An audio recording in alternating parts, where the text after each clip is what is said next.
Great.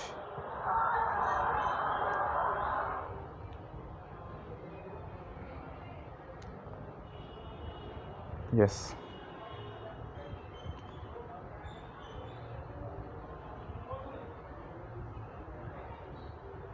I think we are great to go.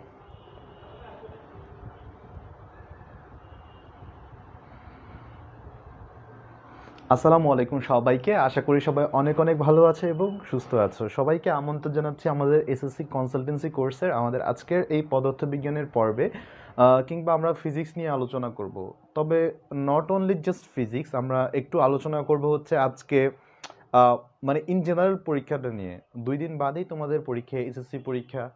উম, আমরা যাই বলি, যত কিছুই বলি, এটা তোমাদের জন্য খুবই গুরুত্বপূর্ণ একটা পরীক্ষা। হালকা হালকা প্রেশার, হালকা হালকা আনন্দ, তার পাশাপাশি অনেক বেশি চিন্তার চেয়ে দুশ্চিন্তা, অনেক রকম মিশ্র অনুভূতি তোমাদের নিজেদের মনের মধ্যে খেলা করছে। এছাড়াও যে জিনিসটা সবচাইতে বেশি গুরুত্বপূর্ণ সেটা হচ্ছে প্রিপারেশন নিয়ে তোমরা অনেকটাই আসলে দ্বিধাদ্বন্দ্বে ভুগছো, যে জিনিসটা নিয়ে যে যতই পড়ি মনে হচ্ছে ভাইয়া আদৌ কি এনাফ হচ্ছে কিনা, এই ধরনের ব্যাপার স্যাপার নিয়ে। তো আমি যে জিনিসটা নিয়ে প্রথম কিছুক্ষণ একটু কথাবার্তা বলবো সেটা হচ্ছে যে আম, কি করবে, মানে এই মুহূর্তটা তোমাদের আসলে কি করা উচিত বা পড়াশোনাটা কীরকম হওয়া উচিত, মোর লাইকলি ওই জিনিসগুলোকে নিয়ে। দেন আমি আজকে পড়াবো হচ্ছে যে একটু পদার্থবিজ্ঞানের আজকে সাজেশন নিয়ে কথা বলবো, এবং সাজেশনের ফাঁকে ফাঁকে একটু করে আমি যতটুকু ইম্পর্টেন্ট জিনিস আমি একটু ট্রাই করতে পারি যে টাচ করে যাওয়ার, আমি চেষ্টা করে যাব যাতে করে একটু ডাউট ক্লিয়ারিং হয় তোমাদের। আর এরপর পাশাপাশি লাস্টে হচ্ছে যে তোমরা কিছু প্রশ্ন করেছিলে আমাকে কমেন্টে বিগত দিনের, মানে তোমাদেরকে যে অ্যানাউন্সমেন্টটা দিয়েছিলাম আজকের ক্লাসে, সেখানে আমি চেষ্টা করবো সেগুলোর একটু অ্যান্সার করার। সো কথা না বাড়িয়ে তাহলে ডিরেক্টলি আমি বলি একটু, ওই যে এসএসসি পরীক্ষা নিয়ে একটু কথাবার্তা বলি। আহ, এটা আল্লাহর দুনিয়ার কেউ তোমাকে এটা কনভিন্স করতে পারবে না, লাইক তুমি টেনশন করো না, তোমার দুশ্চিন্তা করো না, ইটস লাইক এসএসসি ব্রো, কিছু হয় নাই। বাট আমি যে জিনিসটা তোমাকে বলতে পারি সেটা হচ্ছে, দেখো এই পরীক্ষাটা হচ্ছে গুরুত্বপূর্ণ। আবার অ্যাট দ্য সেম টাইম তোমরা আশা করি সবাই জানো যে করোনা এই মহামারীর কারণে আমরা সবাই কিছু না কিছু হয় মানসিকভাবে হোক, মানে নানান রকমভাবে ক্ষতিগ্রস্ত। মানে এই পরীক্ষাটা হচ্ছে এমন একটা পরীক্ষা যেটা আসলে না নিলেই নয়, এই কারণে নেওয়া হচ্ছে।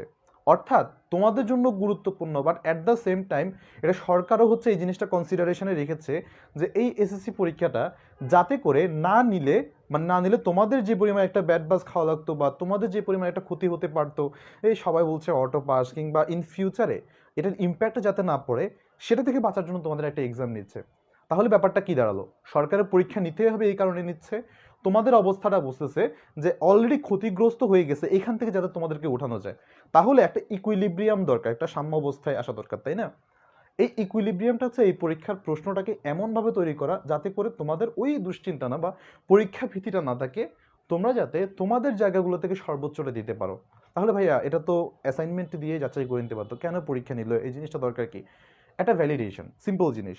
তোমরা একটা পরীক্ষা দিয়ে পাশ করে এসেছো, একটা পরীক্ষার মধ্য দিয়ে এসেছো, এই জিনিসটা না তোমাকে সারা জীবন একটা ভ্যালিডেশন দিচ্ছে নর্মালি আমাদের, মানে বর্তমান সোসাইটির যে রিচুয়াল এটা অনুযায়ী। জাস্ট এই কারণে তোমাদেরকে পরীক্ষাটা নেওয়া। এবার আসি প্রশ্নের ব্যাপারে। তোমাদের প্রশ্ন বিগত বছরের প্রশ্নের সাথে তুমি যদি একটু তুলনা করো, ট্রাস্ট মি তোমাদের প্রশ্ন অনেক ইজি হবে। এটা আমি বলি যেই বলুক, জাস্ট সিম্পল জিনিস কেন সহজ, মানে মানে প্রশ্ন যে তোমাদের কঠিন হচ্ছে এই জিনিসটা তোমাদের একটু সহজ হবে। আমি যেটা বলছি তোমাদের প্রশ্নটা কেন সহজ হবে, এটা আমি আগে থেকে বলে আসতেছি। তোমরা অলরেডি একটা সার্টেন প্রসেসের মধ্যে দিয়ে গেছো, যেই জিনিসটা আসলে বিগত বছরের প্রশ্নগুলো যেরকম কঠিন করছে বা একটু ঘোরানো পেছানো করেছে, তোমাদের এমন কিছু করবে না। সিম্পল জিনিস, তোমাদের যে পরিমাণ মানে ইয়া দিয়া মানে কাঠখড় পোড়ানো লেগেছে, তোমরা যেরকম প্রসেসের মধ্যে দিয়ে গিয়েছো, এই জিনিসগুলো না কখনো, মানে দেখা যাচ্ছে যে অনেকে স্কুলেই গিয়েছো সেই গত বছর, এই কারণে জাস্ট বিকজ অফ দ্যাট তোমরা যেহেতু অনেক দিন একটা বাজে সিচুয়েশনের মধ্য দিয়ে, একটা মহামারীর মধ্য দিয়ে গিয়েছো, এই কারণে দেখবে যে তোমাদের প্রশ্নটা খুব একটা বেশি কঠিন করবে না। তাহলে ভাইয়া তো এখন পর্যন্ত বোঝালো যে কেন টেনশন করা উচিত না। এবার তাহলে আসি যে আসলে কেন টেনশন করা উচিত। টেনশন তোমাকে করবা দুইটা কারণে: এক, 2 বছর ধরে ভাইয়া কিছুই পড়া হয় না, 9এও পড়ি নাই, 10এও পড়ি নাই। আর দুই, আমি লাস্টের মুহূর্তে এসে 1 সপ্তাহ আগে আমার ফিল হচ্ছে যে আমি আসলে কিছু পারি না। যে কিছু পারো না সে যদি পড়াশোনা করে থাকো, তোমার চিন্তার কোনো কারণ নাই। জাস্ট তুমি যতটুকু পড়েছো, 2টা সৃজনশীল দেওয়া লাগবে ভাইয়া, ততটুকু একটু ভালো মতো রিভিশন দাও, ওইখান থেকে যাতে না ছুটে। আর দুই, যে অলরেডি পড়াশোনা করো নাই তার টেনশন হওয়াটা স্বাভাবিক, বাট যত বেশি টেনশন করবা তুমি তত আরও টেনশনে সমুদ্রে ডুবে যাবা। কাজ কি? কাজ পড়াশোনা করা লাগবে। অলরাইট, সো আমি একটু দেখি তোমাদের যার যার জায়গাগুলো থেকে আমাকে যদি একটু প্রশ্ন করো যে আসলে তোমাদের ফিল্ডটা কোথায় বা তোমাদের জায়গাগুলো কোথায়, তাহলে আমি একটু চেষ্টা করি যে আসলে চিন্তাটা কোথায়, যে তাহলে আমি একটু দেখি প্রশ্নের অ্যান্সার দেওয়ার চেষ্টা করি। সবাই একটু আমাকে একটু জানাও তো দেখি। ওয়ালাইকুম আসসালাম, সবাই এখনও আসছে। গ্রেট। তাহলে কাজটা কি? কাজটা হচ্ছে ভাই একদম চিল মুডে থাকো। আর সেকেন্ড জিনিস, একটু একটু চিল মুডে থেকে পড়াশোনাটাকে বাদ দিও না, পরীক্ষার মোমেন্ট পড়াশোনা করতেই হবে। আর একটা জিনিস আমি রিকোয়েস্ট করবো, সেটা হচ্ছে নতুন জিনিসকে না বলো। এখন নতুন জিনিস একদমই দেখার দরকার নাই, তোমাদের সিলেবাস ছোট ভাই, একদম শর্ট প্রিপারেশনও এটাকে তুমি কোপ আপ করে দাও। হ্যাঁ ভাইয়া আমি তো এখন পড়ি নাই, তাহলে তো এসএসসিতে ধরা খাবো। এসএসসিতে ধরা যা খাওয়ার যে চিন্তা আগে চলে গেছে, এখন এইচএসসি চিন্তা করে এসএসসি দাম করার কোনো দরকার নেই। ট্রাস্ট মি, দুইটা সৃজনশীলের জন্য ভালো মতো প্রিপারেশন নাও। দুইটা অধ্যায় মোটামুটি এটা শিওর যে আসলে 4টা অধ্যায় থেকে প্রশ্ন করার সম্ভাবনা অনেক বেশি, 4টা অধ্যায় থেকে করবে।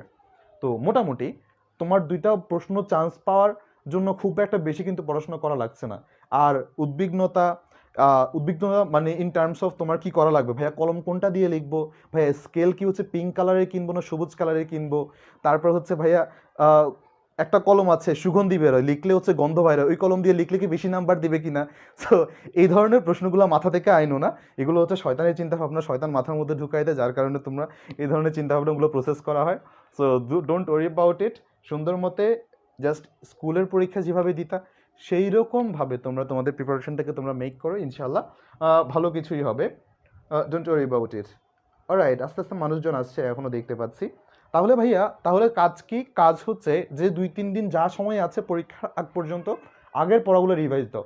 ভাইয়া পরীক্ষার হলে তুমি যখন দেখবা তুমি যেটা পারো ভালো মতে, সেটা যখন পারবা না, এর চাইতে নাইটমেয়ার কিছুই নাই। ট্রাস্ট মি, তুমি হয়তো বা বলতে পারো ভাইয়া আমি তো অনেক কিছু পারি না, ভাইয়া আমার এখনো অনেক সিলেবাস বাকি, মিলিয়নস অফ টপিক আমার এখনো বাকি। ভাইয়া ওগুলো কি আমি এখন পড়বো না? তাহলে অবশ্যই পড়বো, অবশ্যই শিখবা ভাইয়া। শিক্ষা একটা নেভার এন্ডিং প্রসেস, রাইট? এসএসসির পরেও টাইম আছে, পড়া যাবে। বাট এখন যেটা তোমার প্রেফারেন্স হওয়া উচিত এসএসসি পরীক্ষা। এই এসএসসির জন্য তোমার যতটুকু প্রিপারেশন অ্যাডেকুয়েট, আমি জানি না তুমি হয়তো বা হতে পারে চলতরিতে অনেক ভালো, হতে পারে আলোটা তোমার অলরেডি নেইল করা আছে একদম, তোমার তুমি আসলে প্রশ্ন আসলে ইউ উইল নেইল ইট, একদম নিজের মতো করে কোপাই দিতে পারবা। গো ফর ইট, কোনো সমস্যা নেই, কারণ আলোতে টপিক কম। লাইক তোমার ছোটোখাটো প্রশ্ন, একটা প্রশ্ন তো সহজ তো আসবে, তাই না? Go for it.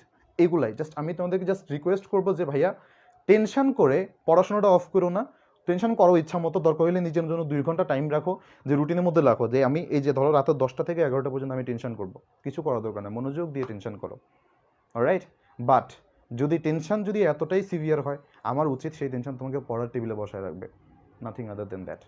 Alright, so এটা একটু মাথায় রাখো, কারণ এসএসসি পরীক্ষা ভাইয়া, আমরা না সবসময় আসলে বলি যে ট্যানজিবল বেনিফিটের কথা, এসএসসি পাস না করলে কি হবে, ভালো না করলে কি হবে, ভালো না করলে কিছু হবে না ভাইয়া, এসএসসি খারাপ করলে তোমার কিছু হবে না, everything is all right, life will go like মানে go on and everything is all right, right? But এখন তোমার প্রিফারেন্স হওয়া উচিত এখানে ভালো করলে অন্তত পক্ষে আব্বা আম্মুর মুখে হাসিটা দেখতে পারবা। ইভেন খারাপ হওয়ার চিন্তা ভাবনা তো এখন মাথায় আনার দরকার নাই, কারণ you can make effort and you can achieve it. Right, so আজকে আমরা তাহলে একটু পড়াশোনা করি আসলে পদার্থবিজ্ঞানের। আমি একটু মানে অ্যান্টি ক্লকওয়াইজ যাব। অ্যান্টি ক্লকওয়াইজ মানে কি, প্রথম দিকে চ্যাপ্টারগুলো মোটামুটি আমরা সবাই পড়ি, হ্যাঁ, লাস্টের দিকে চ্যাপ্টারগুলো থেকে একটু শুরু করবো, এই কারণে যাতে করে ওইখান দিকটায় তোমাদের একটু বেশি প্রশ্ন থাকে। সো আমি একটু শুরু করি চলতরিৎ দিয়ে, যে চলতরিতের একটু সাজেশন দিব, তারপর একটু পড়াশোনা করব হচ্ছে যে চলতরিতের কোন টপিকগুলো একটু বেশি ইম্পর্টেন্ট, ওই টপিকগুলো নিয়ে একটু আলোচনা করার চেষ্টা করবো। অলরাইট, প্লাস তোমাদের প্রশ্নগুলো একটু সলভ করব। সো অনেক বেশি কথা বলে ফেলেছি, সো হয়তো যদি একটু বেশি বলে থাকি আমি দুঃখিত তোমাদের কাছে এবং মাফ চাচ্ছি। হাউএভার চলতরিতের আমার আইডিয়া মতে বা আমার বিগত বছরের অ্যানালাইসিস আমি যদি কাউন্ট করি, চলতরিত, অনেকে চলতরিত বলে, আই এম সরি যদি তোমাদের এক্সেন্টের সাথে বা তোমাদের আলোচনার সাথে যদি ভুল হয়, কারেন্ট ইলেকট্রিসিটি, যাই হোক, চলতরিতের থেকে অনেকগুলো তোমাদের টপিক আছে। তো মানে কোষ, মানে ইন জেনারেল আমি যদি বলি এই চ্যাপ্টারটার মধ্যে সবচাইতে ইম্পর্টেন্ট টপিক হচ্ছে সার্কিট, রাইট? একটা সার্কিট দিয়ে দিবে, আর আরেকটা আসতে পারে ওহমের সূত্র, ওহমস ল থেকে। তো তোমরা মোটা দাগে যে জিনিসটা পড়বা, যে ওহমের সূত্রটা পড়ার, এটা মোটামুটি সবাই জানো যে ওহমের সূত্র কতটা ইম্পর্টেন্ট, বা এই জিনিসটা জেনেরিক ওয়েতে ওহমের সূত্রটা পড়বা। তার পাশাপাশি তোমরা একটু চেষ্টা করবা যে সার্কিটের ইজি তুল্যরোধ নির্ণয়ের প্রসেসগুলা। আমি আবার বলি ইজি তুল্যরোধ, কারণ তুল্যরোধ একটা আসবে ফর শিওর থাকো। তাহলে আমরা প্রথম সাজেশনে আমরা অ্যাড করবো যে আসলে তুল্যরোধ নির্ণয়, এটা গ নাম্বারের জন্য আসবে। এবার আসি আসলে আমরা যদি চিন্তা ভাবনা করি ঘ নাম্বারে সর্বোচ্চ কঠিন কি আসতে পারে। ঘ নাম্বারে আমাদের কাছে যেটা আসবে সেটা হচ্ছে তুল্যরোধ নির্ণয় লিখে দিই। ঘ নাম্বারে আসবে এই পয়েন্ট ওই পয়েন্টে আমাদের বিভব নির্ণয় করা, অ্যাট বেস্ট এগুলো আসতে পারে। তবে আমার যেটা মন বলছে যে আমার যেটা মনে হচ্ছে বেশি করে, এবার ওই আলোচনায় যাবে না কারণ এটা গত বছর অনেকবার আসছে, যে বিগত বছরগুলোতে দেখা যাচ্ছে। আমার যেটা মনে হচ্ছে এবার যেটা দিবে সেটা হচ্ছে তোমার মনে করো এই যে শক্তি নির্ণয় করার, যে কি পরিমাণ শক্তি খরচ হয়েছে শক্তি নির্ণয় করার ম্যাথটা দিবে।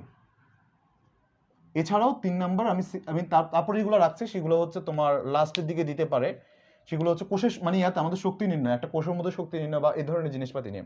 হাউ এভার এরপর দিতে পারে হচ্ছে বিভিন্ন পয়েন্টে বিভব নির্ণয়, তড়িৎ প্রবাহ ও বিভব নির্ণয়। এগুলো একটু পয়েন্ট আউট করে রাখতে পারো, এন্ড এগুলো বাদ দিও না। হ্যাঁ, এই টপিকগুলো আমার সাজেশন দিক থেকে আমি তোমাদেরকে সাজেস্ট করবো। হাউএভার এখানে একটু পয়েন্ট আছে। হ্যাঁ, তুল্যরোধ নির্ণয়, শক্তি নির্ণয় একদম স্ট্রেট কাট দিয়ে দিবে, দুটো সার্কিট দিয়ে দিতে পারে, তুলনা করতে বলবে, এটা নিয়ে চিন্তা নাই, এটা তোমাদের একদম জাস্ট সূত্র বসাবা ম্যাথ হয়ে যাবে, এই জিনিসটা নিয়ে কোনো চিন্তা নাই। তবে চিন্তা হতে পারে তোমাদের এই তুল্যরোধ নির্ণয় আর পয়েন্ট টু পয়েন্টে। এই পয়েন্টের সাথে আমি একটা জিনিস আজকে পড়াবো বা একটু পরেই পড়াবো, সেটা হচ্ছে তোমাদের একটা থাকে যে ভূ সংযোগ অবস্থায় থাকলে যে বিভিন্ন পয়েন্টে বিভব নির্ণয় করতে বলে, এটা আমি তখন একসাথে দেখাই দিব। আর তুল্যরোধ নির্ণয়ের ক্ষেত্রে ট্রাস্ট মি, তোমরা দেখতেছি অনেকে চিন্তা করতেছো ওয়াই ডেল্টা নিয়ে, তোমরা অনেকে চিন্তা করতেছো অনেক কমপ্লেক্স কিছু সার্কিট নিয়ে যেগুলো রোধ নিয়ে। ভাই এগুলো দেখা মাথা নষ্ট করার কোনো দরকার নাই। ইভেন ওয়াই ডেল্টা আমাদেরকে এইচএসসিতেও প্রেফার করে না, অ্যাট বেস্ট আমাদের ইয়ার ক্ষেত্রে অ্যাডমিশনের ক্ষেত্রে কাজে লাগে। এগুলা দেখে মাথা নষ্ট করার কোনো কারণ নেই ভাই। এখন জাস্ট নিজেদের মতো করে কোনটা সিরিজ কোনটা প্যারালাল এটা চিনতে পারলেই এনাফ। আমার যে বেসিক লেকচারটা ছিল আমি এখানে দেখাই দিয়েছি, তোমার পয়েন্ট বাই পয়েন্ট ধরে তুমি কিভাবে লিখতে মানে একটা সিরিজ কানেকশন না প্যারালাল কানেকশন এটা সিলেক্ট করতে পারবে, দ্যাটস ইনাফ। তোমরা যদি এটা যদি মানতে পারো তাহলে মনে করবে তোমার ওদের নিয়ে কোনো সমস্যা নেই। এবার শক্তি নির্ণয়ের পার্টটা দেখবে যে লাস্টে যে সূত্রটা দেওয়া আছে। আচ্ছা সবাই কি কিছু বলছে নাকি কেউ? একটু দাঁড়াও ফোনে। আচ্ছা ওয়ালাইকুম আসসালাম ভাইয়া, সাউন্ড অনেক কম। আচ্ছা একটু দেখি তো ফোনে। আচ্ছা ওয়ালাইকুম আসসালাম ভাইয়া, সাউন্ড অনেক কম। আচ্ছা একটু দেখি তো। সাউন্ড তো মনে হয় না আমার এখানে কম। আচ্ছা ওয়েট, আমি একটু দাঁড়াও। তাও আমার হেডফোনস আমার জ্যাকটা একটু, তোমার ফোনে একটু ভলিউমটা বাড়াই দেখতে পারো। হ্যাঁ, আর আমার এখানে এভরিথিং ইজ অল রাইট আমার পার্ট থেকে, আমার এন্ড থেকে এখানে আমার মনে হয় না কোনো সমস্যা হচ্ছে। সো অলরাইট অলরাইট অলরাইট, চলো তাহলে আমরা একটু আগাই। না আমার এখানে ঠিক আছে, আমি এক্ষুনি মাত্র চেক করলাম, অ্যান্ড আমার ফোনেও ঠিক মতো শোনা যাচ্ছে। তোমরা সবাই একটু আমাকে বলো তো তোমরা শুনতে পাচ্ছ কি না? অলরাইট, সো এখানে কি আসবে? শক্তি নির্ণয় আর ক্ষমতা থেকে আমাদের প্রশ্ন আসার সম্ভাবনা বেশি। সো সূত্রগুলা কি কি? খুব সিম্পল সূত্র আমাদের কি, W is equal to V Q, এগুলা আসে আমাদের ফর্মুলাগুলা। আর পি ইজ ইকুয়াল টু কি আমরা সবাই জানি, ক্ষমতা ইজ ইকুয়াল টু একক সময়ে যে পরিমাণ কাজ হয় সেটা। তো নর্মালি হচ্ছে V is equal to I R, আমরা সবাই জানি। তারপর হচ্ছে P is equal to I square R, done. So এগুলাই আর কি নর্মাল জিনিসপাতি, যে আলটিমেটলি আমরা এই যে এই জিনিসগুলোকে আমরা ঘুরে ফিরে এগুলো থেকে একটা প্রশ্ন আসবে ঘ নাম্বারে।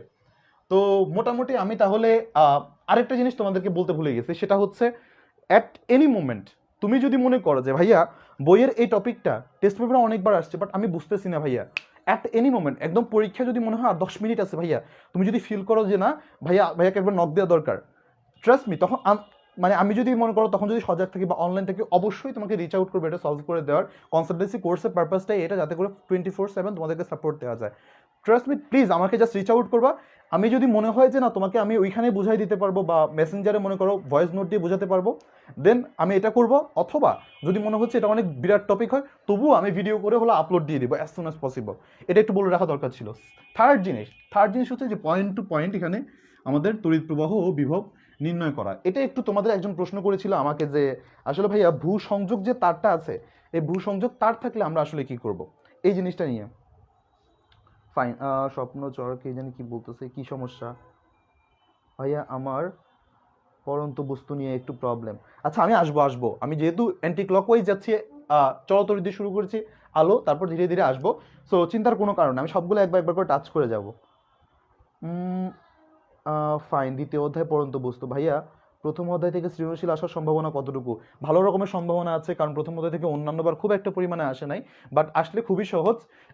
প্রথম অধ্যায়ের উপর আমার 4 ঘন্টার একটা লেকচার আছে, তোমরা ওইটা দেখতে পারো। এটার মধ্যে আমি লাস্টে কিছু ম্যাথ আলোচনা করেছি, ওই ম্যাথগুলো থেকে আসার সম্ভাবনা বেশি, ত্রুটি দিয়ে আসতে পারে, অথবা খুব একটা কঠিন প্রশ্ন আসবে না, তবে আসার সম্ভাবনা আছে, এবার অন্তত একটা আসবে, আমি মোটামুটি শিওর, মানে আমার দিক থেকে আমি বলতে পারি। অলরাইট, তাহলে আমরা চলো আমরা একটু আলোচনা করি আসলে ভূস্থির সংযোগ যেটা আছে সেটার জন্য কি আছে। ভূস্থির না, আসলে ভূ সংযোগ যুক্ততার। সো অলরাইট, একটু টপিকটাই আলোচনা করি একটু। ভূ সংযোগ। সো যখন দেখবা একটা তার ভূ সংযোগ দেয়া আছে, মানে এরকম সাইন থাকে ওয়াইফাই সিগন্যালের মতো করে, উল্টা করে আর কি, উপরে একটা তার সংযোগ থাকে, তখন অলওয়েজ মাথায় রাখবা এখানে ভোল্টেজ সবসময় জিরো থাকে। ভোল্টেজ জিরো থাকে কেন ভাইয়া? এটা ভোল্টেজ কেন? কারণ পৃথিবীর বিভব কত? শূন্য, ওই হিসাবে। সো আমি একটা সার্কিট আঁকি আগে। সার্কিটটা হচ্ছে ঠিক এরকম।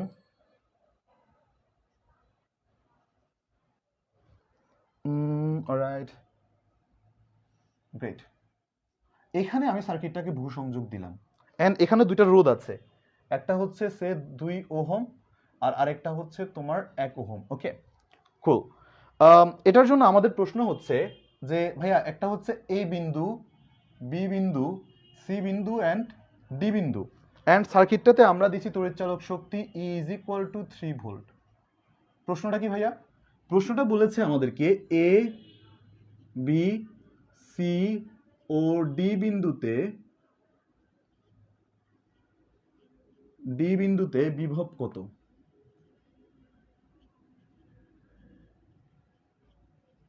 এটা বের করার জন্য। সো এই জিনিসটার জন্য আমাদের বেসিক কিছু নলেজ আমাদের দরকার ছিল, রাইট? একটু দাঁড়াও, আমাদের বেসিক কিছু নলেজ দরকার। সো একটা বিন্দুতে আমরা যদি বিভব বের করি, ধরো এ ভি এ থেকে ভি বিতে, এরকম যদি আমরা একটা যদি বের করতে, এটা কিন্তু প্লাস হবে, একটা মাইনাস হবে। অলওয়েজ আমরা জানি সূত্র কি, বিভব পার্থক্য কিভাবে বের করে, V A minus V B, এভাবে বের করে। সো আমরা আরেকটা জিনিস জানি, আরেকটা কি জানি বলো তো? এরকম জাস্ট ইন জেনারেল দুটা বিন্দু, it can be anything, VC minus V, anything. Alright, এরপর ভাইয়া কি, এরপর আরেকটা জিনিস, যে বিভব সব সময়, মানে তড়িৎ প্রবাহ সবসময় উচ্চ প্রবাহ মানে উচ্চ বিভব থেকে নিম্ন বিভবের দিকে যায়।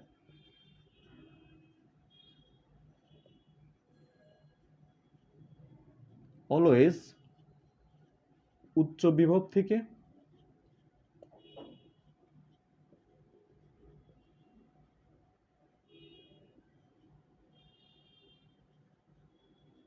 As simple as that. এই কথাগুলো একটু মনে রাখো, কারণ আমার এখনই কাজে লাগবে এই জিনিসগুলো। আর তারপর বলো তো আমাদেরকে, ইন জেনারেল আমাদেরকে মহামতি একজন লোক, দাঁড়াও, অন্য কালি কলমটা কোথায়? হ্যাঁ, মহামতি ওহম আমাদেরকে আসলে কি বলে বলো তো? ওহম বলে যে আমাদেরকে V is equal to IR, সে এইটুকু আমাদেরকে বলেছে। তো এখানে মধ্যে আরেকটা সূত্র আমাদের কাজে লাগে, হুইচ ইজ, আমরা এখান থেকে বলতে পারি আই ইজ ইকুয়াল টু একটা সম্পূর্ণ বর্তনীর তড়িৎ প্রবাহ, এই আই মানে ইজ ইকুয়াল টু, আমরা এখানে বলতে পারি V divided by E divided by R equivalent. So এই তিনটা সূত্র আমাদের কাজে লাগবে।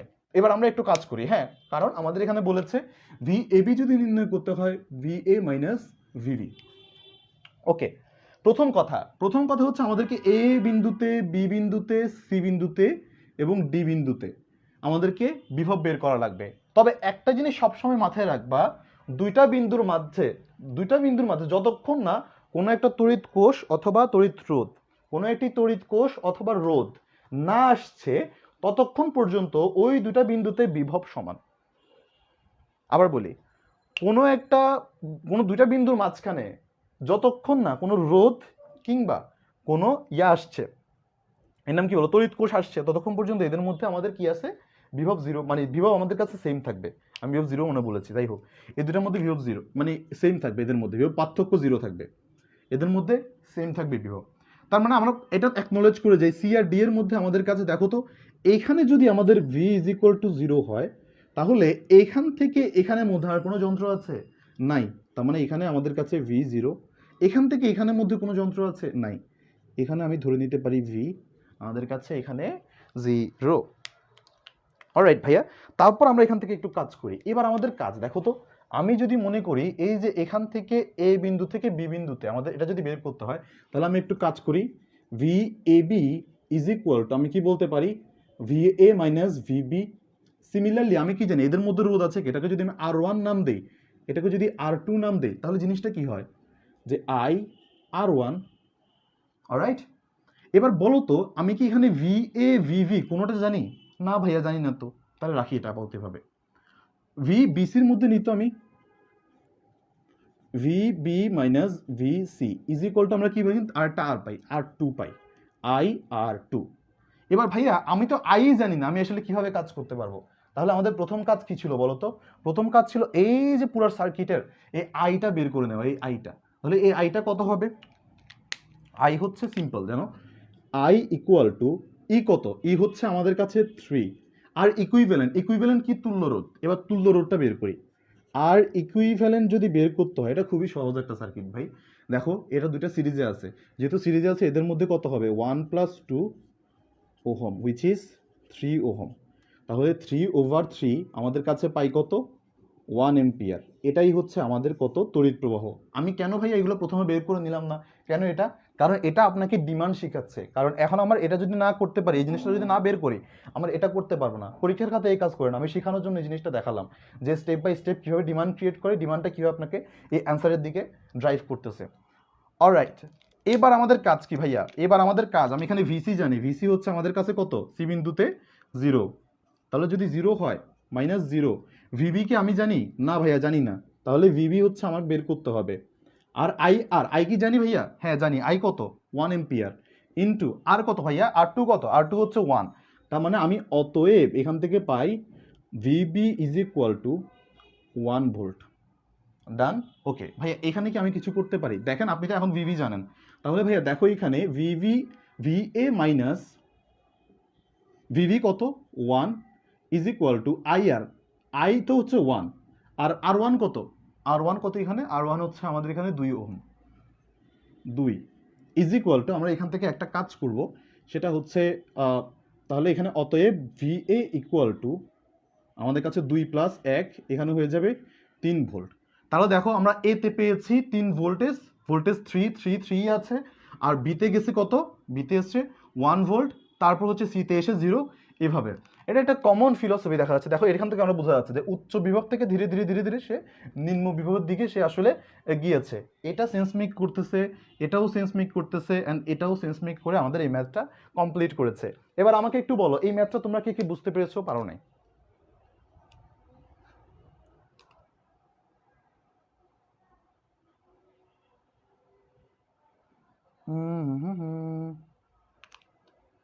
এই ম্যাথটা কে বুঝতে পেরেছো, কে পারো না আমাকে একটু বলো।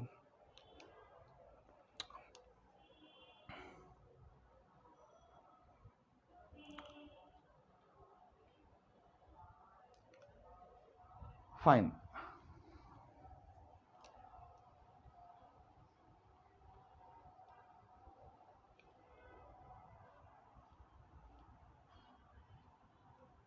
Great, this is the basic, বুঝছো যে ভূসংযোগ তারের জন্য এটা একটা বেসিক। আমি তোমাদের তাহলে আরেকটা যদি মনে করো প্রশ্নটা দেই, আমি জাস্ট এই প্রশ্নটাকে একটু চেঞ্জ করে দেই, হ্যাঁ সেম জিনিস একটু চেঞ্জ করে দিব, এটা তোমরা নিজেরা আনসার করে নোটের মধ্যে আমাকে জমা দিবা, দেখি তোমরা কি কতটুকু বুঝেছো, আমি বুঝতে পারবো আশা করি। এই আমি এটাকে টেনে আমি এই জাস্ট এখানে বসাই দিলাম, এরপর এবিসিডি বিন্দুতে বিভব কত হবে এটা তোমরা বের করবা। এই জিনিসটাই তোমাদের এক্সট্রা যদি একটু কঠিন করতে চায় ভূসংযোগ থেকে এটা দিতে পারে, ভাই এটা মোটেই কঠিন না, এটা একদম তোমাদের বেসিক। জাস্ট আমি জাস্ট ধরাই দিলাম যে জিনিসটা আবার রিমাইন্ড করে দিলাম, সামহাও তুমি যদি ভুলে যাও যাতে করে কাজে লাগাতে পারো। এরপরও তোমার যদি আসলে তড়িৎ বর্তনী নিয়ে আদৌ যদি কোনো প্রশ্ন থাকে, ভাই সাজেশন দিয়ে দিয়েছি ওইটা পড়বা, পাশাপাশি যদি কোনো সমস্যা থাকে আমাকে অবশ্যই রিচ আউট করবো, আমি ভাইয়া যখন তখন আমি সলভ করে দেওয়ার চেষ্টা করব। আর অবশ্যই ওহমের সূত্র ভোলা যাবে না, প্লাস এই যে তিনটা যে সূত্র দেখাই দিলাম, প্লাস যে ক্ষমতা নির্ণয়ের ওই জিনিসগুলো একটু ভোলা যাবে না। যদি মানে এগুলো যদি মনে রাখতে পারো, ইনশাল্লাহ মানে তড়িৎ থেকে তুমি মনে করো প্রথম চান্সেই বেশ ভালো মতো আনসার করতে পারবা। তো চিন্তার কোনো কারণ নাই। আমি একটু প্রশ্ন দেখি তোমাদের। ভাইয়া পারছি, ভাইয়া বুঝতে পেরেছি, বুঝছি ভাইয়া, থ্যাংক ইউ। অনেকেই বলছে বুঝতে পেরেছি, থ্যাংক ইউ সবাইকে, সবাইকে অনেক ধন্যবাদ। আমি চলো তাহলে একটু আলোতে চলে আসি। আলো, এই আলোটা এত সহজ যে তাহসানও পারবে।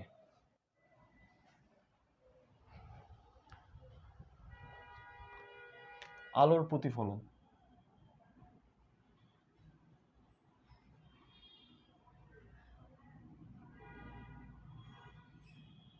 আলোর প্রতিফলন কি কি পড়বা তার আগে বলে নিই কি কি পড়বা না। পড়বা না জিনিসটা এমন না যে বইয়ের কিছুই পড়বা না বা বাদ দিবে, জিনিসটা এমন না। বই একবার রিডিং দিবা, পরীক্ষার আগে রিভিশন দেওয়া জরুরি। স্টিল আমি যে জিনিসটা বলি, তোমরা হচ্ছে কিছু জিনিস না খুব বেশি পরিমাণে পেঁচায় ফেলো, আবার অনেক বেশি ইয়া করে ফেলো। বিগত বছরের বইগুলো থেকে মানে দেখলে তুমি দেখবা যে আসলে অনেকগুলো জ্যামিতিক প্রমাণ আছে। অলদো আমি 22 ব্যাচের যে আমাদের, আচ্ছা আমার আটকে গেছে নাকি, নেট ঝামেলা করতেছে, একটু দেখি আমার এখানে আটকে গেছে মনে হচ্ছে। না, ফাইন, আর আই পিতা গ্রেট। অলদো আমাদের মনে করো যে পরীক্ষার ক্ষেত্রে দেখা যাচ্ছে যে অনেকগুলো জ্যামিতিক প্রমাণ মানে আমাদের এখানে 22 ব্যাচের জন্য আমি যদি ওইগুলো পড়ায় রাখবো, বাট তোমাদের জন্য আমি যেটা বলবো সেটা হচ্ছে দরকার নাই আসলে ওই জ্যামিতিক প্রমাণগুলো মানে কঠিন জিনিসের মধ্যে যাওয়ার। তবে দুটো জিনিস সবসময় একটু পড়বা, যে যে জিনিসগুলো পড়বা সেটা হচ্ছে কোন বিন্দুতে লক্ষ্যবস্তু রাখলে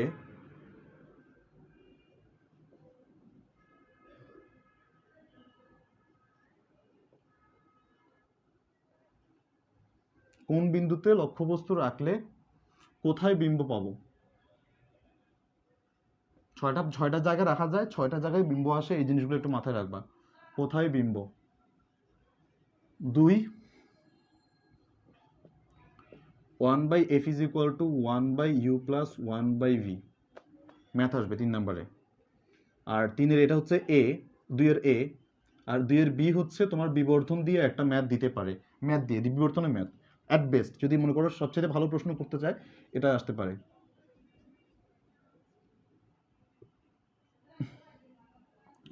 আর এখান থেকে আসতে পারে হচ্ছে এল প্রাইম বাই এল, বিম্বের দৈর্ঘ্য ডিভাইডেড বাই এটা, আর বিম্বের দূরত্ব বাই আমাদের এটা। তোমাদের মনে প্রশ্ন আসে ভাই এখানে মাইনাসটা কেন দেওয়া বা মাইনাস দেওয়ার দরকারটা কি ছিল। মাইনাস দেওয়ার জিনিস ব্যাপারটা হচ্ছে তোমার যখন অবাস্তব বিম্ব গঠিত হয় তখন প্রতিবিম্বকে আমরা কখনো প্লাস বলতে পারি না, কারণ যখন অবাস্তব বিম্ব হয় সো সেক্ষেত্রে আমরা দেখতে পারি এটা হচ্ছে তোমার মনে করো আলো যে পাশ থেকে যায় ঠিক তার বিপরীত পাশে আসলে বিম্ব ফর্ম করা হয়। দ্যাটস দ্য রিজন হয় আমরা দেখতে পারি যে অবাস্তব বিম্বের ক্ষেত্রে আমাদের সাধারণত বিম্বর দূরত্বটা নেগেটিভ আসে। আচ্ছা, কারো কি সমস্যা হচ্ছে?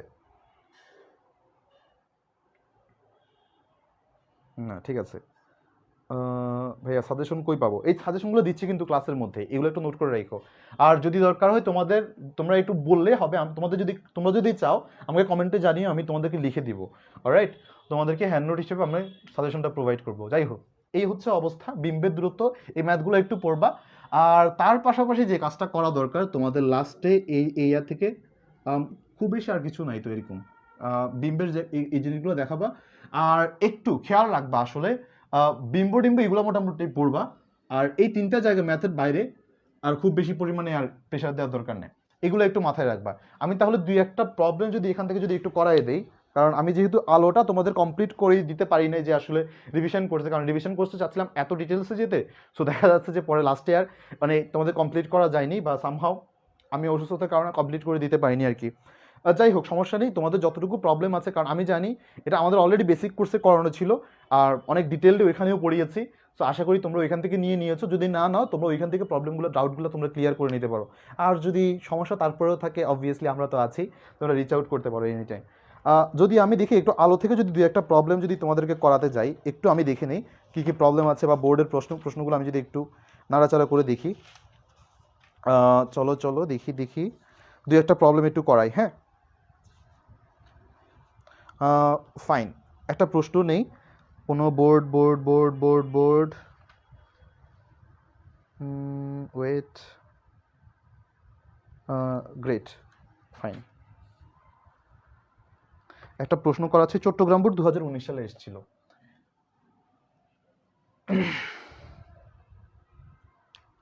সো একটা প্রশ্ন ছিল এরকম যে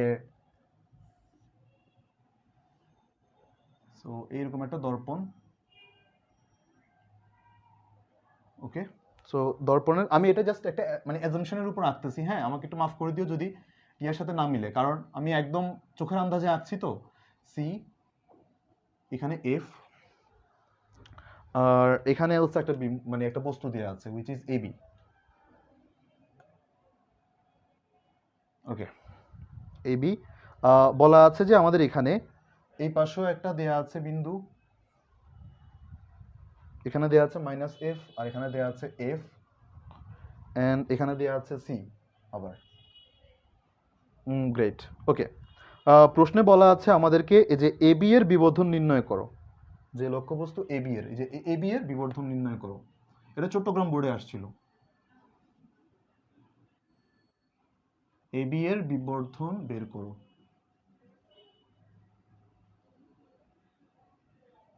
এবি এর বিবর্ধন বের করো। সো এটা খুবই সহজ প্রশ্ন, আমি জানি, আমি না করে দিলেও তোমরা পারবা, স্টিল একটু ঝালাই করে নেওয়ার জন্য জাস্ট করিয়ে দেওয়া। অলরাইট, সো আমার আগে যে জিনিসটা দেওয়া আছে এখানে যে PC is equal to 80 centimetre, fine. তারপর হচ্ছে PB is equal to 30 centimetre.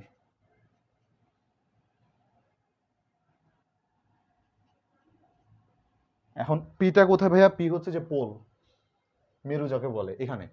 তো আমাদের বলা আছে পিসি, সো পিসি মানে কত? পিসি হচ্ছে আমাদের বক্রতার ব্যাসার্ধ,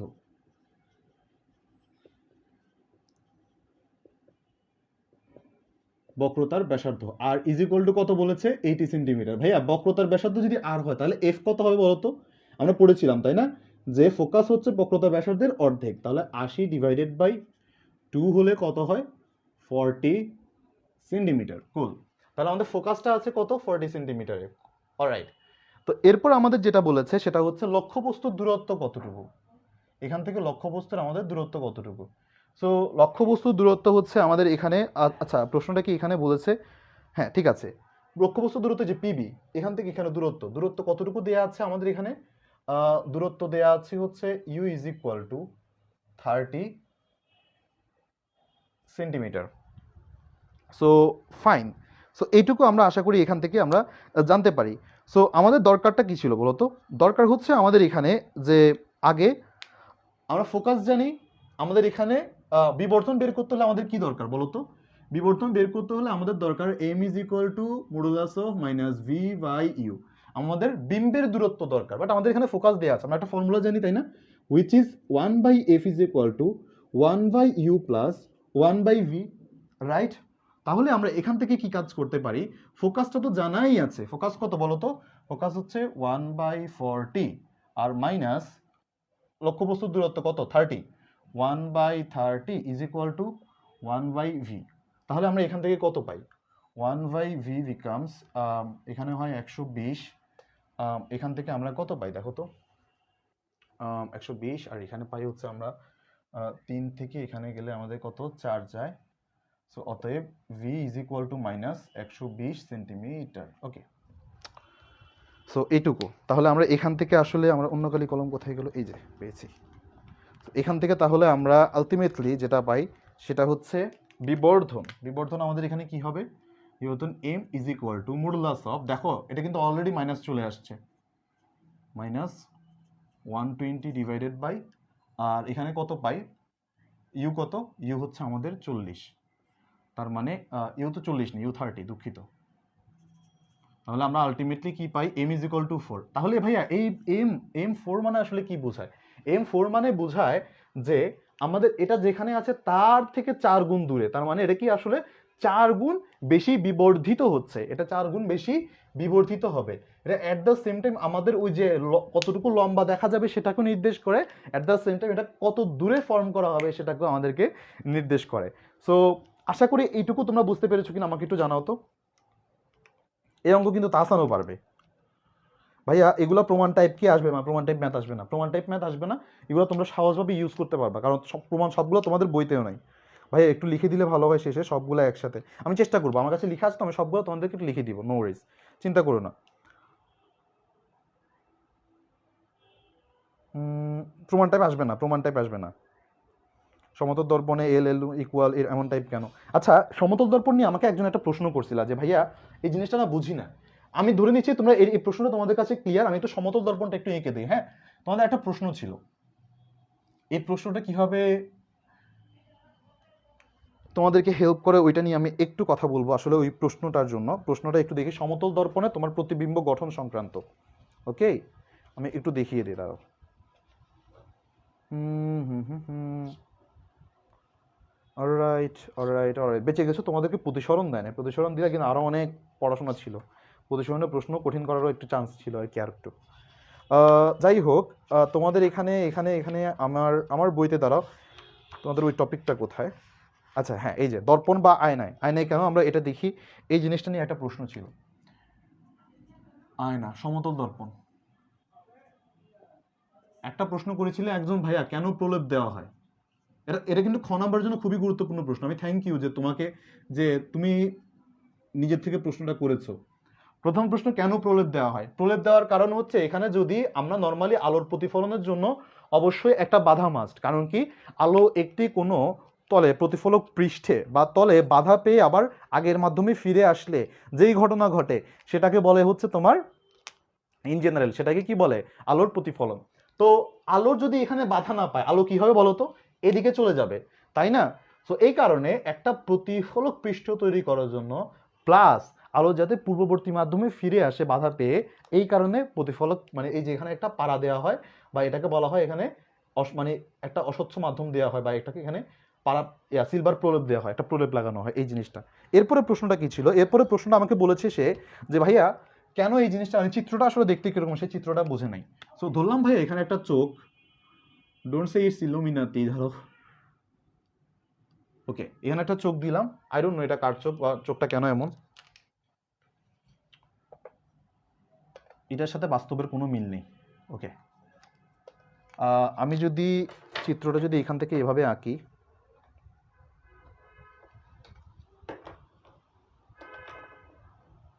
কলমগুলা খুব দুষ্ট হয়েছে। ওকে, এখান থেকে একটা একটা রে আসবে এরকম ভাবে। তোমরা কিন্তু মহামতি টলেমির মতো তোমরা ভুল করো না, হ্যাঁ, তোমরা মহামতি টলেমির মতো ভুল করো না। সে মহামতি টলেমি সেম ভুল করছিল, সে ভেবেছে আলো হচ্ছে মানে কোনো একটা বস্তু থেকে আলো আমাদের চোখে আসে, তারপর হচ্ছে আমরা একটা বস্তু দেখতে পাই। মানে না, সে ভেবেছিল চোখ থেকে আলো যায় কোনো বস্তুর উপর, তারপর সেই বস্তু আমরা দেখতে পাই। ব্যাপারটা কিন্তু এরকম না, যদি এমন হইতো তাহলে কিন্তু আমরা রাতের বেলাও দেখতে পাইতাম।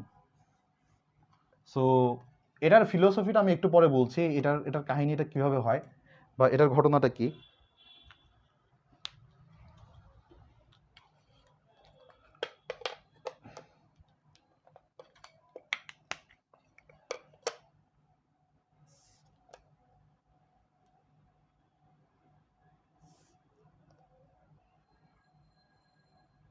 ওয়েল, আলোর প্রতিফলনের একটা সূত্র কি বলতো? আলোর প্রতিফলনের একটা সূত্র হচ্ছে যে আলো, দাঁড়াও একটু, আলোর আপতন কোণ এবং প্রতিফলন কোণ সবসময় সমান থাকে।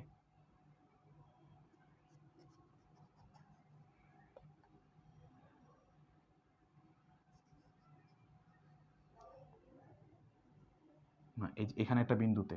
সো এটা হচ্ছে কথা। মানে আমরা যখন দর্পণ বা আমরা যখন এই যে একটা আয়না, আমি আমি জানি আমার চিত্রটা বিচ্ছিরি হয়েছে, আমাকে একটু ক্ষমা করে দিও, আন্দাজে আঁকা হয়েছে তো এই কারণে, এটা আরেকটু এইদিকে হবে, এটা আরেকটু এই জায়গায় হবে। Okay fine. তো আমি একটু তোমাদেরকে বলি যে দর্পণের ক্ষেত্রে আমরা দেখতে পাই সবসময় যে আমরা যতটুকু ঠিক ততটুকুই দেখতে পাই বিম্বটা, প্লাস যে জিনিসটা আমরা দেখি সেটা হচ্ছে দর্পণের ক্ষেত্রে যে মানে একই দূরত্বে বিম্বটা গঠিত হয়। তবে সবচেয়ে বড় ব্যাপার হচ্ছে অবাস্তব বিম্ব দেখতে পাই। এটা কেন? কারণ হচ্ছে এক এক জায়গা থেকে আলোক রশ্মি এসে যেখানে এসে মিলিত হয় সেখানে আমরা দেখতে পাই এটা হচ্ছে এই পাশে এসে মিলিত হয়, কিন্তু আমরা দেখতে পাই কোনো এক জায়গায় মিলিত হয়েছে বলে মনে হয়। আয়নার ওই পাশে কি কেউ আছে ভাই? নাই, কিন্তু আমরা তবুও দেখতে পাই ওইখানে আছে। তার মানে আমাদের ওইখানে কেউ আছে বলে মনে হয়। এই কারণে এখানে দেখায় যে অবাস্তব বিম্ব গঠিত হয়েছে, এই পাশে কোথাও একটা আলো মিলিত হয়েছে, কিন্তু যে জায়গায় এসে মিলিত হওয়ার কথা ছিল সে জায়গায় একটা বিম্ব গঠিত হয়, ঠিক সেই কারণে আমরা দেখতে পাই। সো তার মানে এই বিম্ব গঠিত হওয়ার যে মানে জায়গাটা, তুমি এটা কিভাবে প্রমাণ করবা জানো? তুমি একটা কাজ করবা, বইতে তুমি দেখবা এই যে একটা তুমি স্কেল না, আমার মতো করে স্কেল নিয়ে তুমি এরকম করে 3টা রশ্মি দিবা এলোমেলো ভাবে, 3টা রশ্মি দিয়ে এখানে একটা অভিলম্ব আঁকবা। অভিলম্বের সাপেক্ষে যেই পরিমাণ আপতন কোণ আছে ঠিক সেই পরিমাণে প্রতিসরণ কোণ আঁকবা, সরি প্রতিফলন কোণ আঁকবা, আমি দুঃখিত বারবার প্রতিসরণ বলতেছি, প্রতিফলন কোণ আঁকবা। প্রতিফলন কোণ এঁকে দেখবা তারা একটা জায়গায় মিলে যায়। অলরাইট, বইতে তো এত জিওমেট্রিক্যালি করে নাই, তুমি একটু জিওমেট্রিক্যালি প্র্যাকটিস করতে পারো। আর তুমি তো এখন পরীক্ষা দিচ্ছ ভাই, এগুলো দেখার দরকার নাই। একজন আমাকে একটু প্রশ্ন করেছিল যার কারণে আমি উত্তরটা দিচ্ছি। আশা করি তুমি এটা বুঝতে পেরেছো কি কারণে। ভাইয়া এখান থেকে বিভিন্ন জায়গা থেকে আলোক রশ্মি গিয়ে, আমি বলছি দেখো, এই যে একটা বস্তু, এই বস্তু থেকে আলোক রশ্মি আমাদের চোখে যায়, সে যখন যায় সে এভাবে আমাদের চোখে পৌঁছায়। কিন্তু এই যে জিনিসটাকে, এই যে জায়গাটাকে, এটা যদি আমি যদি একটু পিছনে নেই, সেটাই বলা হয় আসলে যে আমাদের একটা অবাস্তব বিম্ব এখানে ফর্ম করছে। অলরাইট, সো ভাইয়া এটার কাহিনীটা কি? কাহিনীটা হচ্ছে এই কারণে বলা যে মোহাম্মদ টলেমি যখন এসেছিল, সবার আগে সে তখন ভাবতো যে আসলে ইন জেনারেল আমরা চোখ থেকে কোনো কিছুটা আলো যায়, তারপর আমরা এটা দেখতে পাই। সো তার ভুলটা ভাঙে যখন সে দেখে অন্ধকারের দিকে কোনো কিছুর দিকে তাকায়, যদি চোখ থেকেই আলো যায় তাহলে অন্ধকারে কেন আমরা দেখি না।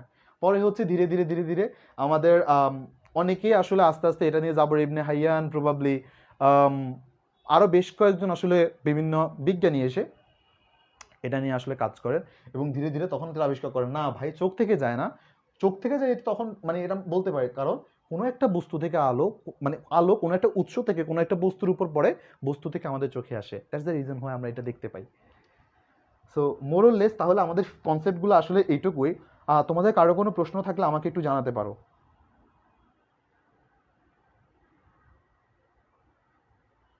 জি ভাইয়া বুঝতে পেরেছি, থ্যাংক ইউ। ও অলরাইট অলরাইট।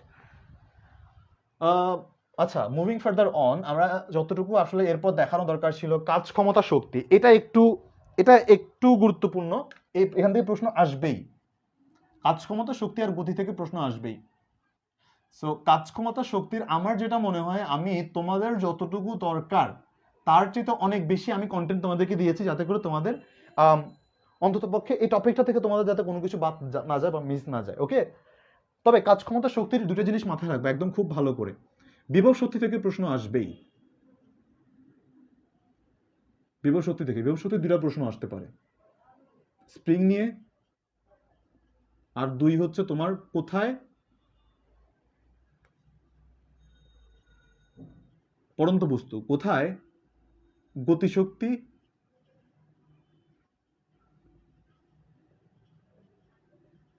বিভব শক্তির এন গুণ হবে।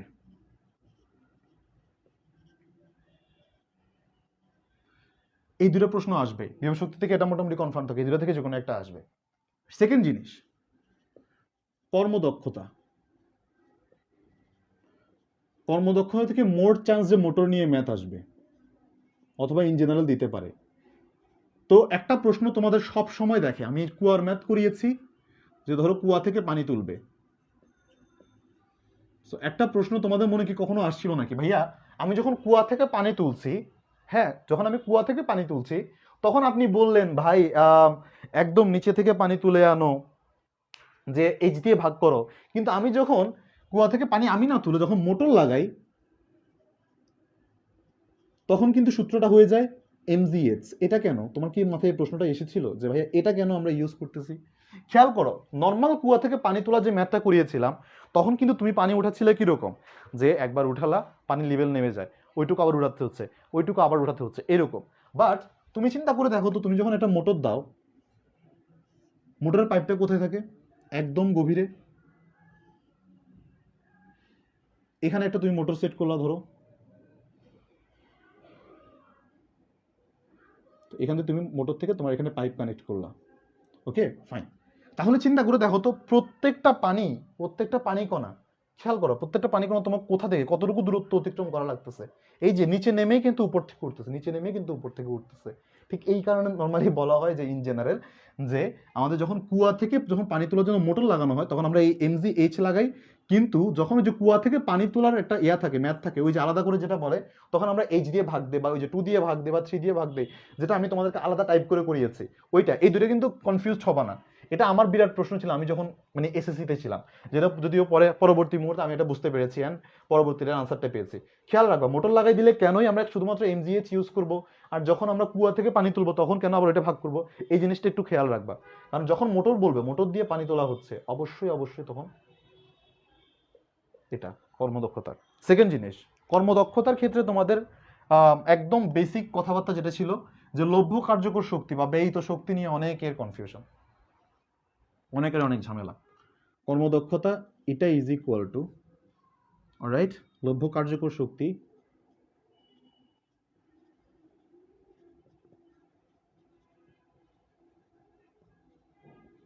বা ব্যয়িত শক্তি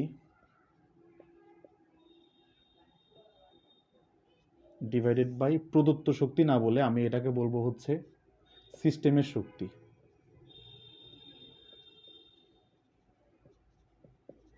কেন আমি এটাকে প্রদত্ত শক্তি না বলে সিস্টেমের শক্তি বলছি এটা একটু খেয়াল রাখবা। প্রদত্ত শক্তি বলতে তোমার ব্যয়িত শক্তি যেটা থাকে ওইটাও প্রদত্ত, তোমার লভ্য কার্যকর শক্তি প্রদত্ত। কোথায় প্রদত্ত? প্রশ্নে প্রদত্ত। তার মানে প্রদত্ত it can be anything. But আমি যখন বলবো সিস্টেমের শক্তি, এই জিনিসটা তোমাকে সামথিং মানে it add some more values to it, like তোমাকে আরো অন্য কিছু তোমাকে বোঝাবে। দেখো কিরকম, খুব জেনারেল জিনিস। তুমি একটা পরীক্ষায় খুব ভালো করে পড়তে পারতে, দেন ভালো করে এটাতে লিখতে পারতে, প্লাস তুমি ওটাতে 100 অ্যান্সার করলে, প্লাস তুমি এটাতে 100 পেতে পারতে, তাহলে তোমার এফিসিয়েন্টি 100 হতে পারতো। কারো কিছু যায় আসে যায়? বাট তোমার কাছে কখন যায় আসে যায়? তুমি একটা পরীক্ষা দাও, 100% প্রিপারেশন নিয়ে যাও, 80% তুমি লিখে আসো, সেখান থেকে তুমি 80% মার্কস পাও। তোমার কাছে এটা ম্যাটার করে নাকি আগেরটা ম্যাটার করে? ম্যাটার করে হচ্ছে তুমি 80% পেয়েছো। তাহলে খুব সিম্পল জিনিস, তুমি পরীক্ষার খাতায় যত মার্কস পেয়েছো ওইটা তোমার কাছে দেখো, যতটুকু তুমি মার্কস পাওয়ার জন্য লিখেছেন, যত মার্কস পেয়েছো এটা তোমার কাছে সেন্স মেক করে। তার মানে তুমি যত বেশি মার্কস পাবা, নট তুমি যত কিছু লিখেছো, যত বেশি মার্কস পাবা সেটার উপর তোমাকে আসলে নাম্বার দেওয়া হয়। ঠিক সেম তোমাকে যদি বলা হয় যে একটা সিস্টেমের, মনে করো বলা হয় একটা মেশিন বা একটা মোটরের, তোমাকে যদি বলা হয় যে 100 জুল তার পাওয়ার, তার মধ্যে 80 জুল কাজ করতে গিয়ে 10 জুল অপচয় হয়, তাহলে তোমার দরকার কতটুকু? লভ্য কার্যকর বা ব্যয়িত শক্তি কতটুকু? এটা নিয়ে তুমি কাজ করবা। জানিও, খুব সিম্পল। প্রশ্ন থাকলে একটু করো, প্রশ্ন থাকলে তাড়াতাড়ি করো, সমস্যা নেই।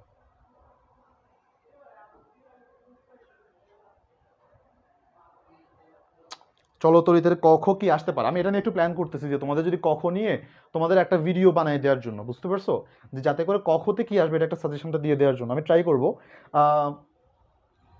আমি ট্রাই করবো তোমাদেরকে একটা প্রোভাইড করা। ভাইয়া, গতিশক্তি বিভবশক্তির এনগুণ হবে, এই টপিকটা নিয়ে একটু আলোচনা করেন। এটা আমি আমার ওই যে 6 ঘন্টার যে ক্লাসটা আছে, 6 ঘন্টা 30 মিনিট প্রবাবলি, ওই ক্লাসের মধ্যে খুব ডিটেলডে আলোচনা করছি, ইভেন শর্টকাট সহ। কষ্ট করে একটু দেখে আসো, তারপরে যদি না বুঝো আমাকে বললে আমি তোমাদেরকে আবার বুঝাই দিব। ওকে? কারো কোনো প্রশ্ন আছে নাকি বলো?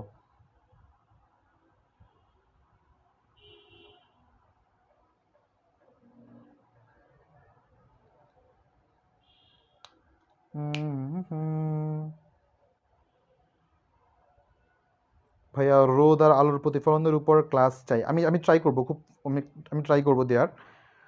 ভাইয়া চ্যাপ্টার 1টা একটু আলোচনা করেন। হ্যাঁ করবো, সমস্যা নেই, আস্তে আস্তে আসছি। ফাইন, আর কারো কোনো কোয়েশ্চেন নাই? আমি বুঝতে পেরেছি, তাহলে বুঝতে পেরেছো আশা করি। গ্রেট।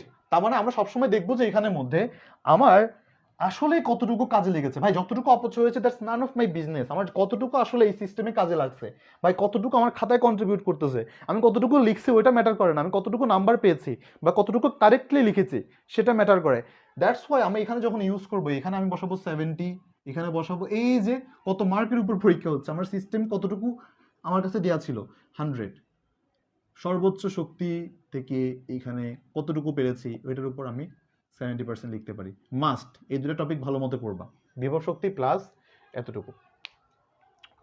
অলরাইট, তারপর হচ্ছে গতি। গতির উপর তো অলরেডি 6 ঘন্টার ক্লাস নেওয়া হয়েছে। 6 ঘন্টার ক্লাস তো তোমরা সবগুলা ম্যাথ যদি করে থাকো, আশা করি গতি আর কোনো কিছু বাকি থাকবে না ইনশাল্লাহ। সো গতি থেকে যে জিনিসটা সাজেস্ট থাকবে, এক, ইঁদুর বিড়াল অঙ্ক, খুব বিখ্যাত।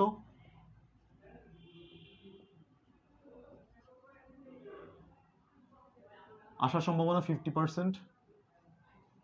এখানের মধ্যে আমার খাতা গেল কই, ফাইন। আর এখানে হচ্ছে আমি সাজেশনের মধ্যে লিখে রেখেছি হচ্ছে, আচ্ছা এটা একটু মাথায় রেখো, হ্যাঁ। একটা টিচার যখন মানে প্রশ্ন তৈরি করে তখন তার মাথায় আসলে এই সাইকোলজিটা মানে থাকে যে আসলে আহ, মানে সে সবার জন্য প্রশ্নটা করে, যাতে 60% মোটামুটি স্ট্যান্ডার্ড থাকে যেটা সবাই পারবে, 80% একটু কঠিন করে যাতে একটু যারা পড়াশোনা রেগুলার করেছে তারা পারে, আর 90% বা তারপরে লেভেল যতটুকু আছে কিছু প্রশ্ন করে যাতে করে একটু তার জন্য কষ্ট হয়, বাট মোটামুটি যাতে প্রশ্নটা এমনভাবে করে যাতে 60 থেকে 70% স্টুডেন্ট সবাই 90 আপ পায় বা 50%-এর উপরে সবাই 90 আপ পায়। তাহলে টিচার যখন এই যে আমি গতি হচ্ছে এমন একটা বেসিক চ্যাপ্টার যেখান থেকে খুব বেশি কঠিন প্রশ্ন করার চান্স নেই বা করবে না। তো তোমরা একটু মাথায় রাখবা যে যেখান থেকে প্রশ্ন আসার সম্ভাবনা বেশি 2 আর 3 নাম্বার যেখানে লিখে দিচ্ছে সেটা হচ্ছে বেসিক ম্যাথস, একদম বেসিক সূত্রগুলো আছে না, যে তোমরা লিখতে পারো যে v is equal to u plus at, এইখান থেকে। আর গতি থেকে তুমি 2টা প্রশ্ন মাস্ট পাবা, এটা মোটামুটি শিওর থাকো, গতি থেকে 2টা প্রশ্ন তুমি মাস্ট পাবা ইনশাল্লাহ। 2 নাম্বার। 3 নাম্বার হচ্ছে তোমার পড়ন্ত বস্তু, বেসিক ম্যাথ, বেসিক সূত্র দিয়ে ম্যাথ আসবে। আরেকটা হচ্ছে তোমার পড়ন্ত বস্তু। পড়ন্ত বস্তুর ক্ষেত্রে গতে তুমি পাওয়া ডিরেক্ট ম্যাথ, আর ঘতে তুমি যেটা পাবা পড়ন্ত বস্তু, ঘতে তুমি সবচেয়ে কঠিন প্রশ্ন করলে গ্রাফ পেতে পারো। কিন্তু ভয় পাওয়ার কিছুই নাই, হয় গ্রাফ আঁকতে বলবে অথবা গ্রাফ দিয়ে বলবে এখানে এই ইনফরমেশন আছে বের করো, একদম সোজা। আমি কিন্তু গ্রাফের তোমার আলাদা লেকচার করিয়েছি। সো এই যে গতি থেকে এই প্রশ্নটা হয়তো বা সবচাইতে যদি বেশি করতে চাই এই জেনেরিক প্রশ্নটা দিবে, অথবা বেসিক এখান থেকে প্রশ্ন করবে। আর একটু দেখে যেও হচ্ছে তোমার মনে করো ওই যে বুলেটের ম্যাথ একটু দেখে যেও, এর বাইরে কিছু আসার সম্ভাবনা কম। বুলেটের ম্যাথ আমি মোটামুটি তোমাদেরকে এই চ্যাপ্টার আর কাজ ক্ষমতা শক্তি এই দুটো আমি বহুত ডিটেলসে পড়িয়েছি ভাইয়া। তোমরা কাইন্ডলি লেকচারগুলো ফলো করলে অনেক কিছুই তোমাদের আসলে মানে ক্লিয়ার হয়ে যাওয়ার কথা। আর ফর এমসিকিউ আমি তোমাদেরকে রিকোয়েস্ট করব, মাত্রা, একক, এই জিনিসগুলো প্লিজ একটাও বাদ দিবা না, মাত্রা আর এগুলোর জন্য। তো আমাকে মনে হয় কেউ একটা প্রশ্ন করেছিল, আমি দাদা এই যে এই গতি থেকে একটা প্রশ্ন করেছিলে, আমি একটু দাদা খুঁজে দেখি প্রশ্নটা কেন পাচ্ছি না। আচ্ছা হ্যাঁ, একজন প্রশ্ন করেছিল ভাইয়া আমাকে স্থির অবস্থান থেকে ছেড়ে দিলে 4 গুণ দূরত্বে আসলে আমার বেগ কত গুণ। আচ্ছা এই প্রশ্নটা একটু আমি লিখে দিই, হ্যাঁ। পড়ন্ত বস্তুর ক্ষেত্রে বিনা বাধায় পড়ন্ত বস্তুর ক্ষেত্রে বিনা বাধায় পড়ন্ত বস্তুর ক্ষেত্রে বেগ 4 গুণ করলে দূরত্ব, আচ্ছা 4 গুণ দূরত্ব 4 গুণ করলে বেগ কত গুণ। এটার জন্য একটু ট্রিক শিখাই দেই। এরকম তোমার মনে করো রোধের ক্ষেত্রেও আসতে পারে, এ ধরনের গুণের কনসেপ্টগুলো না সবসময় সমীকরণ বাই সমীকরণ যাওয়ার চেষ্টা করবা। ভাইয়া হোয়াট ইজ সমীকরণ বাই সমীকরণ যাওয়া, এটার জন্য তুমি প্রথমে একটা সূত্র লেখো। সূত্র কিন্তু তুমি জানো, V square is equal to U square plus 2gh। 4 গুণ পড়ন্ত বস্তুর ক্ষেত্রে, আচ্ছা দূরত্ব তো উচ্চতা দিব, দাঁড়াও এরকম u0 এটা আসে। ভাইয়া এখানে না এটা তুমি তাহলে জেনেরিক একটা সমীকরণ পেয়ে গেছো। তোমার কাজ কি জানো, এটা কিভাবে লিখবে? v1 স্কোয়ার একদম সেম জিনিস, 2gh1, জি তো কনস্ট্যান্ট, চেঞ্জ হবে না। যারা চেঞ্জ হবে তাদেরকে 1 একটা লাগাই দাও, v2 স্কোয়ার 2gh2। এবার এদেরকে একটা দ্বারা একটাকে ধুমায় ভাগ করে দিবা। ভাগ করে দিলে কি হয়, v1 by v2 whole square is equal to h1 by h2। এবার দেখো তো উচ্চতা কত বলেছে তোমাদেরকে, 4 গুণ করলে h1 ইজ ইকুয়াল টু, তুমি মনে করলাম h, তাহলে তার 4 গুণ কত হয় বলো তো, h2 4h।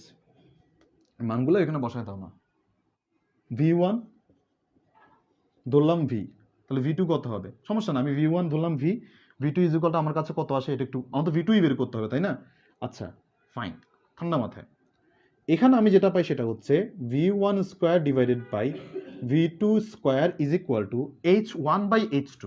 তো আমি তোমাদেরকে একটা জিনিস সাজেস্ট করবো, এখানে সাজেস্ট করবো, আমার মতো এই কাজ করবা না, অলওয়েজ ট্রাই করবা 2 নংকে 1 নং দ্বারা ভাগ করার, 2 নং ডিভাইডেড বাই 1 নং। তাহলে কি হবে, এই যে v2 square divided by v1 square, যে h2 ডিভাইডেড বাই h1। তাহলে আমাদের এখান থেকে আসলে কি পাই, v2 square is equal to h2 by h1 কত বলো তো, H2 হচ্ছে 4H R H1 is equal to 4। তাহলে আমি বলতে পারি যে আচ্ছা V1 স্কোয়ার এখানে রাখি, সমস্যা নেই, এটুকু। সো আমি লিখতে পারি 4H বাই H, তাহলে আমি এখান থেকে লিখতে পারি V2 is equal to 4 into V1 square. তাহলে এবার আমি বর্গমূল করে দেই, তাহলে V2 আমার কাছে কত আসবে, 2V1। তাহলে এবার দূরত্ব যদি আমি 4 গুণ করি, তাহলে আমার বেগ কত লাগবে, দ্বিগুণ করতে হবে। বেগ দ্বিগুণ করলে আমার এটা, যে প্রশ্নটা করেছিল তাকে থ্যাংক ইউ, আমরা এই আলোচনাটা পেয়েছি এখান থেকে। তো তাহলে ভাইয়া এরকম অনেক প্রশ্ন আসতে পারে। আমার যে কাজটা, প্রথমে আমরা একদম সাধারণ সমীকরণটা লিখবো, লিখে আমার একটাতে 1 একটাতে 2 দিয়ে দিব, দিয়ে এরপর হচ্ছে এগুলো ফিক্স আউট করব, আগে কত ছিল এখন কত।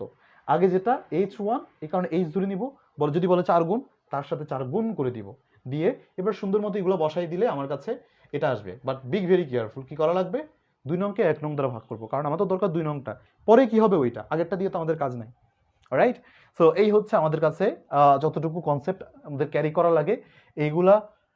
আর আর আর কি জানি একটা বলতে ভুলে গেলাম মনে হচ্ছে। আচ্ছা, মোরলেস এগুলাই আর কি, এটা এমসিকিউর জন্য আসার সম্ভাবনা অনেক বেশি। আই হোপ তোমাদের কাছে এইটুকু আশা করি ক্লিয়ার হবে। আর প্রথম অধ্যায়, রাইট, একটু প্রথম অধ্যায়ে যাই।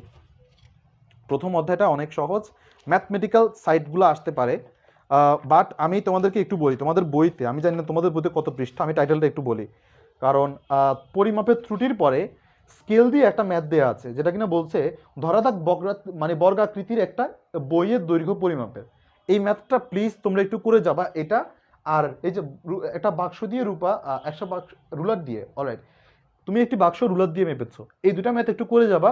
আর আমার লেকচারে তোমাদের একটা ইয়া থাকবে, আমি একটু মুছে দিই, এটা মুছে দিয়ে বলি, আমার লেকচার আমি তোমাদেরকে কিছু ম্যাথ করিয়েছি, ওই ম্যাথগুলো একটু করে যেতে পারো, করে গেলেই দেখবা যে ইনশাল্লাহ প্রথম অধ্যায় থেকে সবচেয়ে সহজ প্রশ্নটা, অ্যান্ড হয়তোবা ওইটাই অ্যান্সার করবা তোমরা, কারণ প্রথম অধ্যায় থেকে খুব বেশি কঠিন প্রশ্ন করার চান্স নাই।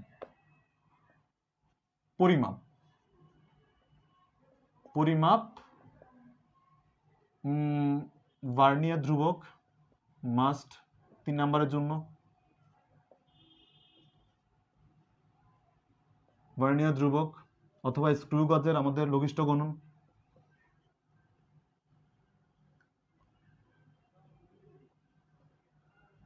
আর 2 নাম্বার হচ্ছে ত্রুটি পরিমাপ, ত্রুটি বের করতে বলবে। আচ্ছা, ত্রুটি পরিমাপের ক্ষেত্রে তোমাদের একটা কাজ করা লাগে, যে একবার বড়টা নিয়ে একবার ছোটটা নিয়ে মাপতে হয়। অনেকের প্রশ্ন আসে, ভাইয়া আমরা হোয়াই, যে আমরা কেন সবসময় বড়টা নিব, ছোটটা কেন নিব না। বড়টা নেওয়ার কারণটা এইরকম, যখন তুমি বড়টা নাও তোমার তখন একটা সেফ প্লেস থাকে, কি কারণে, আমি আগে থেকে শিওর হয়ে নিতে পারি যে না আসলে ভাইয়া এই পরিমাণ এক্সট্রা আছে। বাট তুমি যখন ছোট নিবা তখন তোমার কাছে আগে থেকে কম চলে আসতেছে, যেহেতু এটা একটা পরিমাপের ব্যাপার অ্যান্ড এখানে ত্রুটির ব্যাপার। তুমি বেশি নিলে ওই ত্রুটির জন্য তোমার ব্যাকআপ নেওয়া সহজ হবে, কিন্তু তুমি যদি কম নাও তখন তোমার কাছে আর ব্যাকআপ রাখতেছে না। এটা একটা সিম্পল কনসেপ্ট মাথায় রাখো। আমি তোমাকে বললাম যে এরকম একটা কাপড়, এই কাপড়টা তোমার কাটতে হবে। এখন তোমার কাপড়টা লাগবে হচ্ছে, তোমার মনে করো 2 গজ, একটা তোমার মনে করো শার্ট বানাবো, বা শার্ট বানানোর জন্য মনে করো 1 গজ নিলা, ওকে। এখন তুমি একবার চিন্তা করে দেখো তো, তোমার লাগবে হচ্ছে 1 গজ। আমি এখানে 2 রকম ত্রুটি হতে পারে, পজিটিভ নেগেটিভ, বেশি হতে পারে কমও হতে পারে। তুমি চিন্তা করে দেখো তো, এই লোকটা যদি 0.9 গজ যদি কেটে ফেলে, তখন এটাকে আমরা ঠিক করতে পারবো, নাকি এই লোকটা যদি 1.1 গজ কেটে থাকে তখন এটা ঠিক করা যায়। অবশ্যই বেশি ত্রুটিটা বেশি হলে তখন কি আমরা এটাকে অ্যামেন্ড করতে পারি বা ঠিক করতে পারি, সামহাও রেকটিফাই করতে পারি। এই কারণে আমরা যখন ত্রুটি নেই, ত্রুটি নেওয়ার সময় পজিটিভটাকে কাউন্ট করি, পজিটিভটাকে যেটা বেশি সেটাকে আমরা কাউন্ট করে তারপর হচ্ছে যে আমরা ত্রুটিটাকে নির্ণয় করি। অলরাইট, এই কারণে আশা করি এই কনসেপ্টটা তোমাদের কাছে ক্লিয়ার হয়েছে। ছোট ক্লাস, সাজেশন ক্লাসে ডিটেলসে পড়াতে পড়ানো সেভাবে যায় না হয়তোবা, তাহলে আজকেও ক্লাসটা হয়তো 8-9 ঘন্টার মধ্যে চলে যেতে পারতো। ইয়েট আমি বিশ্বাস করি তোমাদের যে জায়গাগুলো আছে সেখান থেকে আমি চেষ্টা করেছি তোমাদেরকে প্রিভিয়াস ডেজ বা মনে করো এখন পর্যন্ত আমাদের basic course and revision course দুইটা মিলিয়ে আমি চেষ্টা করেছি তোমাদেরকে যতটুকু তোমাদের প্রবলেমের জায়গাগুলো সেগুলো আইডেন্টিফাই করে সেই অনুযায়ী আমি তোমাদেরকে সার্ভ করার চেষ্টা করেছি। আর যদি আমার জায়গাগুলো থেকে বা আমাদের দুইজনেরই বা আমাদের কুইক অনলাইন স্কুলের জায়গা থেকে যদি কোনো ত্রুটি বা ভুল ত্রুটি থেকে থাকে, সো আমরা আন্তরিকভাবে দুঃখিত, অবশ্যই সেটা অনিচ্ছাকৃত। এবং সেই জায়গাগুলো থেকে আমরা তোমাদের কাছে দুজনেই ক্ষমা প্রার্থী, আমরা অবশ্যই অ্যাকাউন্টেবল তোমাদের কাছে। স্টিল আমরা যেটা চাই সেটা হচ্ছে তোমাদের শুভকামনা, তোমাদের জীবন যাতে অন্ততপক্ষে একটু হলেও সুন্দর হয়। তার পাশাপাশি এই যে শিক্ষার যে আলো, এই আলোটা তোমাদের জীবনকে সারা জীবনের জন্য আলোকিত করে চলে, এটাই আমাদের কাছে টার্গেট। আমি একটু রিকোয়েস্ট করবো তোমাদের কারো কোনো এখনো প্রশ্ন থাকলে আমি একটু শুনবো, শুনে আমি আমার ক্লাসটা কনক্লুড করার জন্য আমি প্রস্তুতি নেব।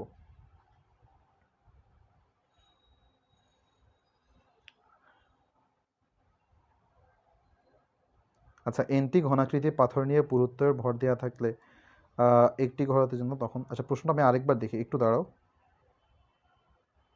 আচ্ছা, ক্লাস হবে কতক্ষণ হবে? ক্লাস হচ্ছে 1 ঘন্টার মতো হবে, ক্লাস বেশিক্ষণ নেওয়া হয় না। ওয়ালাইকুম আসসালাম সাদিয়া। আচ্ছা, আমি আমি আতিয়া, তোমার প্রশ্নটা আমি দেখতে পাচ্ছি না, যদি তুমি যদি কাইন্ডলি যদি আমাকে ইনবক্সে যদি কোয়েশ্চেনটা দিতে পারো, দেন আমি ট্রাই করবো তোমাকে ওইখানে সলভ করে দেওয়ার। আদারওয়াইজ যদি প্রশ্নটা খুব ক্রুশিয়াল হয় আমি ভিডিও করে দিব তোমাদের কাছে।